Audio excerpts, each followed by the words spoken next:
ನಮಸ್ತೆ ಎಲ್ರಿಗೂ, welcome back to my YouTube channel. I hope ಎಲ್ಲರೂ ಚೆನ್ನಾಗಿದ್ದೀರಾ ಅಂತ ಅಂದ್ಕೊಂಡಿದ್ದೀನಿ. ನಾನು ಕೂಡ ತುಂಬ ಚೆನ್ನಾಗಿದ್ದೀನಿ. ಸೊ ಇವತ್ತು ಮಾಡ್ತಾಯಿದ್ದೀನಿ ಅವರೆಕಾಯಿ ಸೊಪ್ಪು ಸಾರು, ಹಸೆಕಾಯಿ ಅವರೆಕಾಯಿ. ಸೊ ಒಂದು ಬಟ್ಲಷ್ಟು ಅವರೆಕಾಯಿ ತೊಗೊಂಡಿದ್ದೀನಿ.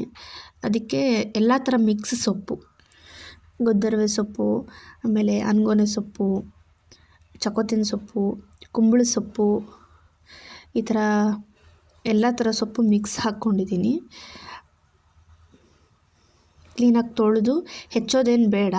ಸೊ ನಾವು ಮಸ್ಕೊಳಂಗಿದ್ರೆ ಮಸ್ಕೋಬೋದು, ಇಲ್ಲ ಮಿಕ್ಸಿಗೆ ಹಾಕ್ಕೊಳಂಗಿದ್ರೆ ಮಿಕ್ಸಿಗೆ ಹಾಕ್ಕೋಬೋದು. ಸೊ ಹಾಗಾಗಿ ನಾನು ಹಂಗೆ ಡೈರೆಕ್ಟಾಗಿ ಕ್ಲೀನಾಗಿ ತೊಳೆದ್ಬಿಟ್ಟು ಹಾಕ್ಕೊತಾ ಇದ್ದೀನಿ. ಒಂದು 7ರಿಂದ 8 ಹಸಿಮೆಣಸಿನ್ಕಾಯಿ ತೊಗೊಂಡಿದ್ದೀನಿ. ಖಾರಕ್ಕೆ ಎಷ್ಟು ಬೇಕೋ ಅಷ್ಟು ತೊಗೋಬೇಕು. ನಾನು 3 ಜನಕ್ಕೆ ಮಾಡ್ತಾಯಿದ್ದೀನಿ ಇಲ್ಲಿ, 3ರಿಂದ 4 ಜನಕ್ಕೆ.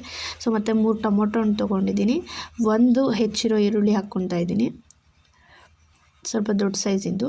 ಸೊ ಅದಕ್ಕೆ ಅರ್ಧ ಕುಕ್ಕರಷ್ಟು ನೀರು ಹಾಕ್ತೀನಿ, ಅಂದರೆ 3 ಲೋಟ ನೀರು ಹಾಕ್ತಾಯಿದ್ದೀನಿ ನೋಡಿಕೊಂಡು.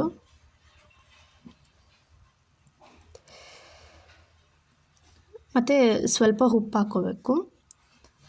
ನಾನು ಒಂದೂವರೆ ಸ್ಪೂನ್ ಹಾಕ್ಕೊಂಡಿದ್ದೀನಿ.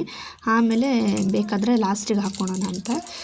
ಸೊ ಅದನ್ನ ಬೇಯಿಸಿ ಒಂದು 3 ವಿಷಿಲ್ ಬೇಯಿಸ್ಕೊಂಡು ಮಡಿಕೋಬೇಕು. ಸೈಡಲ್ಲಿ ಎಣ್ಣೆ, ಸಾಸಿವೆ, ಜೀರಿಗೆ, ಕರ್ಬೇವಿನ ಸೊಪ್ಪು, ಬೆಳ್ಳುಳ್ಳಿ ಹಾಕ್ಕೊಂಡು ಫ್ರೈ ಮಾಡಿ ಇಟ್ಕೊಂಡಿರಬೇಕು.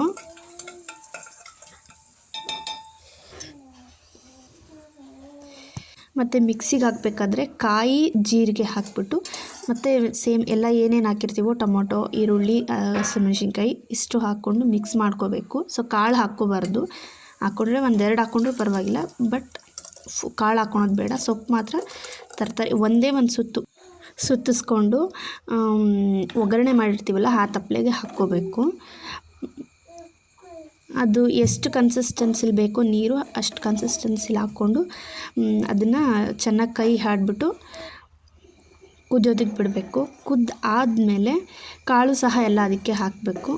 ಹಾಕಿದ್ಮೇಲೆ ಅದು ಚೆನ್ನಾಗಿ ಕುದಿಯುತ್ತಲ್ಲ, ಕುದ್ದಾದ್ಮೇಲೆ ಅದು ಉಪ್ಪು ಖಾರ ಎಲ್ಲ ನೋಡಿ ಇನ್ನೊಂದು ಸ್ವಲ್ಪ ಉಪ್ಪು ಬೇಕು ಅಂದರೆ ಹಾಕ್ಕೋಬೇಕು. ಹಸೆ ಅವರೆಕಾಯಿ ಸೊಪ್ಪು ಸಾರು ತುಂಬ ಚೆನ್ನಾಗಿರುತ್ತೆ. ನಾನು ರೈಸ್ ಮಾಡ್ಕೊಂಡಿದ್ದೀನಿ ಮತ್ತು ಮುದ್ದೆನೂ ಸಹ ಮಾಡ್ತೀನಿ. ಸೊ ಈ ವಿಡಿಯೋ ಇಷ್ಟ ಆಗಿದರೆ ಲೈಕ್ ಮಾಡಿ, ಸಬ್ಸ್ಕ್ರೈಬ್ ಮಾಡ್ಕೊಳೋದನ್ನು ಮರಿಬೇಡಿ. Thank you.